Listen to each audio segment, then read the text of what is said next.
Hello students, आज का हमारा टॉपिक है perfectly black body. Okay, last lecture तक हम लोगों ने सब कंसेप्ट पढ़े थे कि अथरमैनस बॉडीज क्या होते हैं, डायथरमैनस बॉडीज क्या होते हैं, है ना। ये सारे कंसेप्ट पढ़े थे हम लोगों ने। तो आज हमारा टॉपिक है perfectly black body. Perfectly black, एकदम काली, परफेक्टली काले, मतलब काले में भी देखो वर्जन निकाल लिया है ना लोगों ने, काले में भी वर्जन निकाल लिया। तो आज that is perfectly black body. How do you define perfectly black body? Perfectly black body वो बॉडी होती है, डेफिनेशन देखो कैसे दिया आपने बुक में। Perfectly black body is that body which absorbs all the radiations falling on it. ऐसी body जो पूरी की पूरी रेडिएशन एब्जॉर्ब कर लेगी, जितनी भी गिरेंगी सबके सब एब्जॉर्ब कर लेंगी, that is known as perfectly black body. Okay, समझ में? It absorbs all the radiations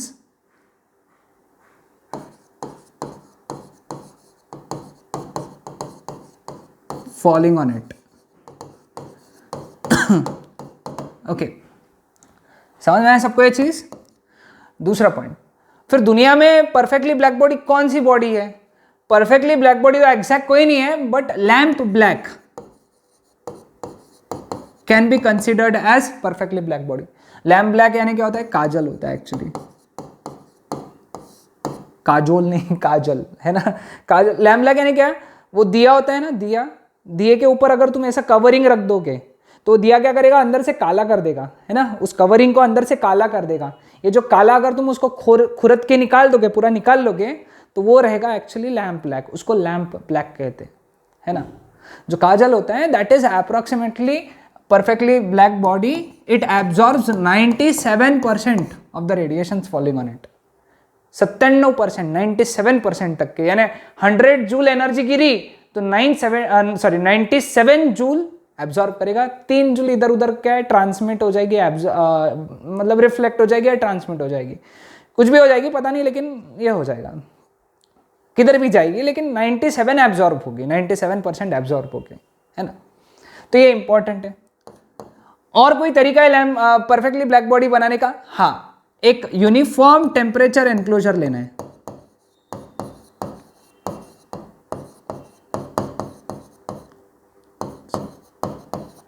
uniform temperature enclosure, okay. उसके अंदर एक होल करना है, यूनिफॉर्म टेम्परेचर एनक्लोजर, है ना। इसके अंदर टेम्परेचर कांस्टेंट है, यूनिफॉर्म टेम्परेचर यानी टेम्परेचर कांस्टेंट। इसके अंदर होल करना है, तो इससे जो रेडिएशंस है जो आएंगी, इससे दैट एकदम कांस्टेंट टेम्परेचर पे रेडिएशंस आएंगी, तो it will behave like perfectly black body. समझ में? अब परफेक्टली ब्लैक बॉडी के कुछ कैरेक्टरिस्टिक्स हैं, वो हमको याद रखने हैं। ये 4 कैरेक्टरिस्टिक याद रखने हैं। सबसे पहला तो कल ही पढ़ लिया हम लोगों ने कि भाई इसका कोएफिशिएंट ऑफ एब्जॉर्प्शन 1 होता है, कोएफिशिएंट ऑफ रिफ्लेक्शन और कोएफिशिएंट ऑफ ट्रांसमिशन 0 होता है। ये कल ही पढ़ा ना हम लोगों ने, पिछले लेक्चर में पढ़ा। दूसरा चीज, it emits radiation of all the wavelengths. हाँ, एमिट्स, है ना। जब तुम परफेक्टली ब्लैक बॉडी को गर्म करते हो या उस पर रेडिएशन डालते हो तो वो एब्जॉर्ब करता है। एब्जॉर्ब करने के बाद में वो एमिट भी करेगा। समझ लो इस चीज को, हाँ, अच्छे से समझना इस चीज को। परफेक्टली ब्लैक बॉडी को, सपोज ये परफेक्टली ब्लैक बॉडी है, तुमने इस पर रेडिएशन डाले तो इसने रेडिएशंस एब्जॉर्ब किए, थोड़ी देर बाद ये रेडिएशंस एमिट करेगा। तो जब रेडिएशन एमिट करेगा तो उसके अंदर सभी वेवलेंथ्स रहेंगी, सभी कलर की वेवलेंथ रहेगी, सभी टाइप्स की वेवलेंथ रहेगी। सभी टाइप्स के उसके अंदर वेरियस प्रकार के वेव्स रहेंगे, ओके। लेकिन हाँ, ये जो वेवलेंथ है जो निकल रही है, जो वेवलेंथ एमिट हो रही है, ये मटेरियल पे डिपेंड नहीं करती, मटेरियल पे डिपेंड नहीं करती है, ओके। किस पे डिपेंड करती है? वेवलेंथ डिपेंड करती है टेम्परेचर पे। कौन से टेम्परेचर पे कौन सी वेवलेंथ एमिट होगी, ये है, इंपॉर्टेंट है। तो हमको आगे है इसका स्टडी, कैसे, यानी टेम्परेचर के हिसाब से वेवलेंथ कैसे एमिट होती है, अपन आगे पढ़ेंगे। लेकिन ये पॉइंट्स याद रखना है अभी, ये 4 पॉइंट्स हैं। क्वेश्चन कैसा आ सकता है? What are the characteristics of perfectly black body? ये 4, ठीक है, टेक्स्ट बुक में भी दिए हैं तो इंपॉर्टेंट, ठीक है। फेरी नाम के साइंटिस्ट ने एक बॉडी बनाया और बोला कि ये परफेक्टली ब्लैक बॉडी के जैसा बिहेव कर सकते हैं। क्या किया उसने एक ये ऐसा स्ट्रक्चर बनाया, ओके, क्लियर विद दिस। अब ये इसके अंदर एक एक चीज जो है मैं समझा देता हूं तुमको क्या क्या है ना। तो सबसे पहले ये जो दिख रहा है ये एक स्पीयर के जैसा है जिसके अंदर गड्ढा है, तो it is double walled sphere. ये डबल वॉल्ड स्फीयर है, 2 वॉल का, ठीक है, समझ में। ये है outer surface which is silvered outer surface, ठीक है। और ये जो इनर सरफेस है उसको लैंप ब्लैक कोट किया, lamp black, okay, lamp black is coated on inner surface. ये लैंप ब्लैक है ना, ये दिख रहा है ब्लैक कलर का, तुमको दिख रहे हैं, हाँ, अंदर से लैंप ब्लैक कोट किया, ओके। यहां पे ये इवैक्यूएटेड है, इवैक्यूएटेड यानी इनके बीच में, सॉरी, इनके बीच में ये जो इनर सरफेस है, ये इनर सरफेस या आउटर सरफेस, इनके बीच में वैक्यूम है। क्यों वैक्यूम भरा? क्योंकि उसको कंडक्शन और कन्वेक्शन के लॉसेस जीरो करने थे। कौन से लॉसेस जीरो करने थे? कंडक्शन और कन्वेक्शन के। ऐसे कैसे कंडक्शन कन्वेक्शन के लॉसेस जीरो हो जाएंगे? क्योंकि तुमको याद है मैंने कल बताया था कंडक्शन और कन्वेक्शन के लिए मीडियम जरूरी है। हमने क्या कर दिया वहां पे? वैक्यूम, मीडियम हटा दिया। तो मीडियम हटा दोगे तो फिर कंडक्शन कन्वेक्शन के लॉसेस नहीं होंगे, यानी अंदर जो हीट आएगी वो बाहर निकल ही नहीं सकेगी, ठीक है। सामने एक कोनिकल प्रोजेक्शन लगाया सिल्वर्ड कोनिकल प्रोजेक्शन, यानी ऐसा कोन लगा दिया, ठीक है, समझ में आया तक? अब यहां से अंदर रेज आएगी, ठीक है। ये है, सॉरी, ये क्या था? ये था अपर्चर।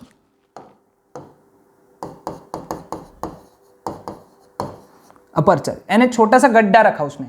गड्ढा क्यों रखा? क्योंकि उसके अंदर से ही रेडिएशंस आएंगी, ओके। रेडिएशन आई, यहां से रिफ्लेक्ट हुई, ठीक है। तो जो रिफ्लेक्ट हुई उसका 97% एब्जॉर्ब हो गया यहां पे, क्योंकि यहां पे लैम्प ब्लैक पे जाके गिरी। कुछ जो बच गई 3% वो वापस यहां पे आई, ओके। यहां पे एब्जॉर्ब हो गई बची हुई, है ना, और 97% एब्जॉर्ब हो गई, फिर यहां गई, फिर यहां आई, थोड़ी देर बाद पूरी एब्जॉर्ब हो गई। सारी रेडिएशन, करीब सारी रेडिएशन एब्जॉर्ब हो गई अंदर के अंदर, ओके। तो इसका जो होल है जिसके अंदर से रेडिएशन सारी एब्जॉर्ब हो जाती है, this aperture of Ferry's black body acts like perfectly black body.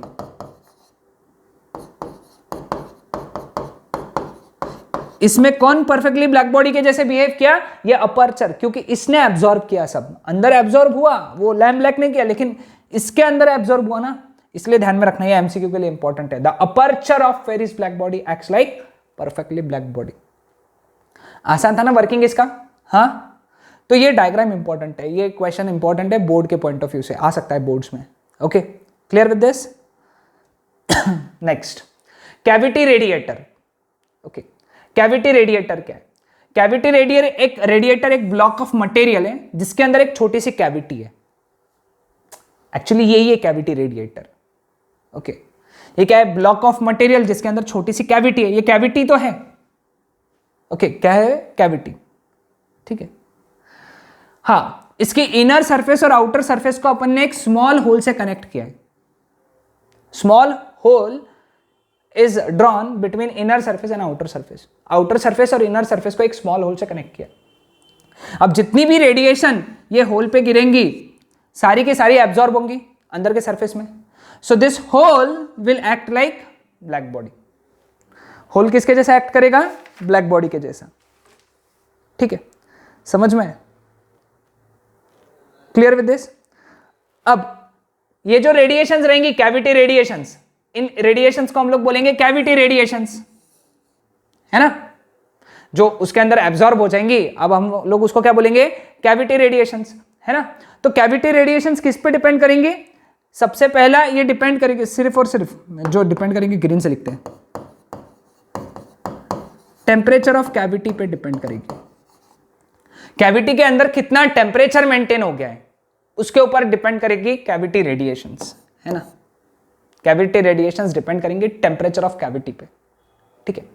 वो किस पे डिपेंड नहीं करेगी? वो shape and size of cavity पे डिपेंड नहीं करेगी। किस पे डिपेंड नहीं करेगी? वो शेप एंड साइज पे डिपेंड नहीं करेगी। और सॉरी, तीसरा भी रॉन्ग चाहिए था ये। Okay, clear with this? और सबसे पहले वो टेम्परेचर, वो मटेरियल ऑफ कैविटी वॉल्स पे भी डिपेंड नहीं करेगी। Nature of material walls, material of walls of cavity पे, यानी कैविटी किन मटेरियल से बनी है उस पर भी डिपेंड नहीं करेगी, ना ही शेप साइज ऑफ कैविटी पे डिपेंड करेगी। वो सिर्फ और सिर्फ कैविटी के अंदर जो टेम्परेचर है उस पर डिपेंड करेगी। कौन बेटा? Cavity radiation. समझ में? So this is the concept of cavity radiator. ठीक है, लास्ट पार्ट आज का, good absorber are good emitter. Good absorber are good emitter. ठीक है, ये तो ऐसा भी क्वेश्चन आया है, ये एमसीक्यू क्वेश्चन पूछा था बोर्ड में कि गुड एब्जॉर्बर आर डैश, है ना?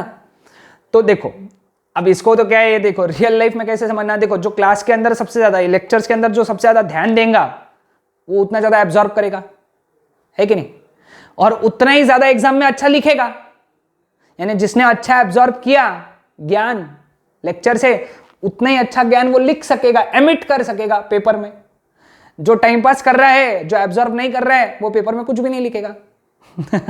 लेकिन ये ऐसा नहीं लिखना है तुमको एग्जाम में। एग्जाम में तुमको एक्सप्लेन करना है, तुमको बताना है कि हम लोगों ने एक वेल पॉलिश्ड ऑब्जेक्ट लिया और एक पेंटेड ब्लैक ऑब्जेक्ट लिया, यानी ऑब्जेक्ट लिया जिसको हम लोगों ने ब्लैक पेंट किया।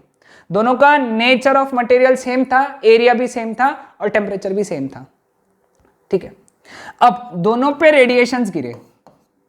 ठीक है, स्वाभाविक सा बात है, ब्लैक बॉडी है, उसने बहुत सारा एब्जॉर्ब किया। ये रिफ्लेक्टर जैसा एक्ट करेगा तो इसने बहुत सारा रिफ्लेक्ट कर डाला, है ना? अब जो अच्छा, जिसने ज्यादा एब्जॉर्ब किया, रूल के हिसाब से वो एमिट भी अच्छा करेगा, है ना? क्योंकि दोनों का टेम्परेचर सेम है ना, temperature same, temperature is same. So इसलिए जो अच्छा एब्जॉर्ब करेगा वो अच्छा एमिट करेगा। अब इसने एब्जॉर्ब किया ही नहीं, तो टेम्परेचर मेंटेन करने के लिए इसको बहुत ज्यादा रिफ्लेक्ट करना पड़ेगा। ये कम रिफ्लेक्ट करेगा, कम, है ना? ये बहुत ज्यादा रिफ्लेक्ट कर देगा, ये बहुत ज्यादा एमिट करेगा और ये बहुत ज्यादा रिफ्लेक्ट करेगा। Why? To maintain the same temperature. So good absorber are always good emitter. इसको हम लोग एमिट नहीं बोलते, इसको रिफ्लेक्ट बोलते हैं। ओके, तो दूसरा चीज मतलब, और एमसीईटी के लिए याद रखो, सीईटी के लिए poor absorber are good reflector, sorry, and vice versa. Good absorber are poor reflector. Okay, so ये जो ब्लैक बॉडी है ये गुड एब्जॉर्बर है,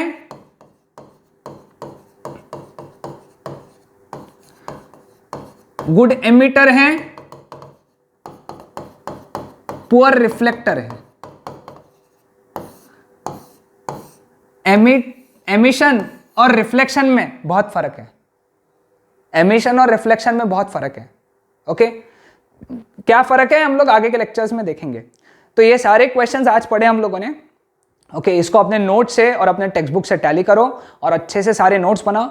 अगेन सजेस्टेड है कि जितनी भी चीजें मैं पढ़ाता हूं, ओके, उनको अपने नोट से लर्न करके वापस लिख कर देखो, या उनको टेक्स्ट बुक से लर्न करके वापस लिख के देखो, बिकॉज मैं सारा टेक्स्ट बुक और नोट से ही पढ़ा रहा हूं। Okay, clear with this? वापस से मतलब ये सारी चीजें लर्न कर लेना है अपन ने, और हर आंसर्स लिख लिख के देखना है, because that will make you perfect. तुमको समझ में आएगा तुम कौन सा पॉइंट मिस कर रहे हो और कौन सा पॉइंट मिस नहीं कर रहे हो। ओके, मिस नहीं करने वाले को समझने का जरूरत नहीं है, लेकिन जो मिस कर रहे हो वो हमको लिखने के बाद नहीं समझ में आएगा। पहले लर्न करो, समझ तो लिया, आज कंसेप्ट समझ लिया, कैविटी रेडिएटर क्या होता है, फेरिस ब्लैक बॉडी क्या होता है, परफेक्टली ब्लैक बॉडी क्या होता है, उसके कैरेक्टरिस्टिक समझे हम लोगों ने आज, है ना? Good absorber is good emitter, ये भी समझ लिया। अब बस नोट्स जाके खोलना है, एक एक आंसर लर्न करना है, उसको लिख के देखना है। ओके, उसको लिख के देखो और फिर उसको नोट से चेक करो, एक एक करके चेक करो, है कि नहीं? So this was all about today. Next lecture में हम लोग बात करेंगे एमिशन की। Okay, that's it.